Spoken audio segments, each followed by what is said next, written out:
కేసీఆర్ పట్టించుకోలేదు. కేటీఆర్ తనని అవమానించాడు. తన కుటుంబమే తనని అవమానించింది, తనని ఇబ్బంది పెట్టింది, తన ఎదుగుదలని తొక్కేసింది అంటూ మండలి సాక్షిగా కంటతడి పెట్టి బయటకు వచ్చిన తర్వాత కవితకి ఎగబడి జనమొస్తారని భావించింది. వాస్తవంగా కవిత వెంట తిరుగుతున్నటువంటి వాళ్ళందరూ బీఆర్ఎస్లో ఏళ్ల తరబడి ఉండి అవకాశాలు రానటువంటి వాళ్ళు, లేదా చిన్న అవకాశాలు వచ్చి ఆ పైన అవకాశాలు ఇక ఎదుగుదల లేదు అని బాధపడేటటువంటి వాళ్ళే ఉన్నారు. అంతకుముందు కవిత వెంట తిరిగినటువంటి బ్యాచ్. అంతే తప్పించి జనమందరూ ఆమె పట్ల సానుభూతితో ఎగబడి వస్తున్నటువంటి దాఖలాలు లేవు. ఈమె వ్యక్తిగతంగా ఎవరెవరిళ్ళకి వెళ్ళిందో అట్లాంటి వాళ్ళు వచ్చి ఒకరోజు పరామర్శిస్తారు. ఇది రాజకీయంగా ప్రకంపనలు ఏమీ లేదు. ఏ కాంగ్రెస్ వాళ్ళు అందరూ మారిపోయి కవిత వెనకాల రావట్లేదు, ఏ బీఆర్ఎస్ వాళ్ళందరూ మానేసి కవిత వెనకాల రావట్లేదు, ఏ బీజేపీ వాళ్ళు పరిగెత్తుకెళ్ళి కవిత వెనకాల రావట్లేదు. ఇప్పటికే ఓట్లు వాళ్ళ ముగ్గురు చుట్టూతోనే చీలు ఉన్నాయి. ఇంకా కవిత కొత్తగా వచ్చే ఓట్లు ఏంటి, కొత్తగా వచ్చే జనం ఏంటి, ఏ ప్రాతిపదికన రావాలి? తెలంగాణ ఉద్యమంలో ఆమె సాధించిందేమీ లేదు, ఆమె చేసిందేమీ లేదు. చిట్ట చివరిలో వచ్చి ధర్నాల దగ్గర కూర్చుని ఫోటోలకు పోజులు ఇచ్చిన సంగతి తెలంగాణ ఉద్యమకారులందరికీ తెలుసు. మొదటంతా ఏళ్ల తరబడి ఉద్యమాలు జరిగినటువంటి సందర్భంలో హరీష్ రావు ఉన్నాడు, కేసీఆర్ ఉన్నాడు. తర్వాత కాలంలోనే కేటీఆర్ కవిత వచ్చింది. కేటీఆర్ వచ్చాక కేటీఆర్ దూకుడుగా తిరిగాడు. కవిత వచ్చేటప్పటికి తను కూడా ఉన్నానని నిరూపించుకోవడానికి అప్పుడప్పుడు ఆ ఫోటోల దగ్గర కూర్చోవడం తప్పించి ఏమీ జరగలేదని తెలుసు. ఉద్యమంలో ఏ జైలుకి పోలేదు అక్కడ, అది తెలిసినటువంటిదే.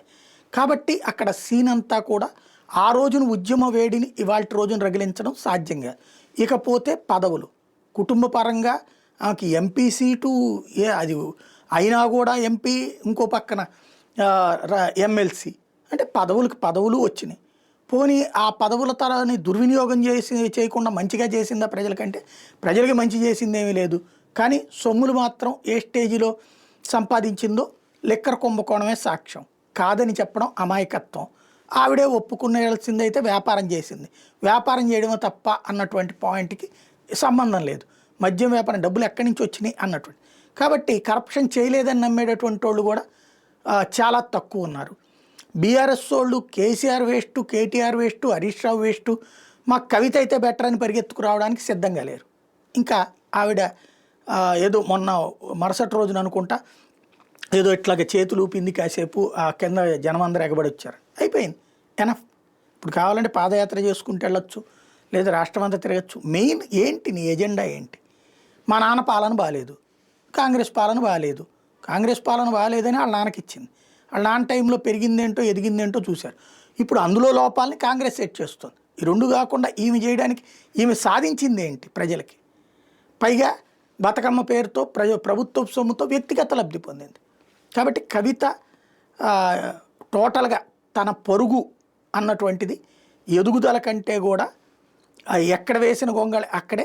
ఏదో రేవంత్ మీద ప్రేమతో, కేసీఆర్ మీద కసితో కవితకి ప్రమోట్ చేసేటటువంటి మీడియా కొంత తప్పించి మరేం లేదు అక్కడ.